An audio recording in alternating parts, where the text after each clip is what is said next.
ഈശ്വരയുടെ സ്നേഹം നിറഞ്ഞവരെ, ആത്മീയ വളർച്ചയുടെ ഈ നൂറ് കാലഘട്ടത്തിൽ നാം ആത്മാവും ജീവനുമായ ക്രിസ്തുവിനെ നോക്കി പഠിക്കുന്ന അവസരത്തിൽ നമുക്കും നമ്മുടെ ജീവിതങ്ങളെ അവിടത്തോട് ചേർത്ത് വയ്ക്കാം. വിശുദ്ധ മറിയം ത്രേസ്യാമയും ധന്യ ജോസഫ് പിതാവും ക്രിസ്തുനായ ക്രിസ്തുവിനോട് അനുരൂപപ്പെട്ടതുപോലെ നമ്മുടെ ജീവിതങ്ങളും അവിടത്തോട് അനുരൂപപ്പെടുത്തുവാൻ നാം കടപ്പെട്ടവരാണ്.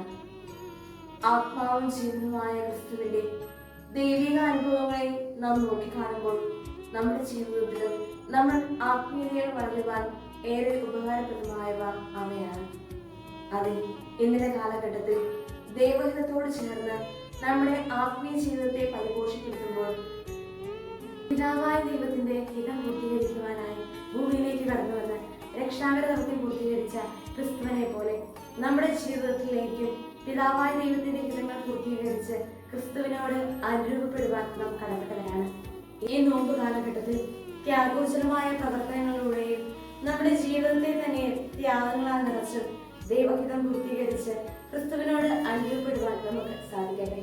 അങ്ങനെ രക്ഷാകര പ്രവർത്തനം വഴി നമ്മെ രക്ഷിച്ച ക്രിസ്തുവിനെ ലോകത്തിൽ വെളിപ്പെടുത്തുവാനും ലോകം മുഴുവനെയും ദൈവസന്നിധിയിലേക്ക് ആനയിക്കുവാനും നമുക്ക് സാധിക്കട്ടെ.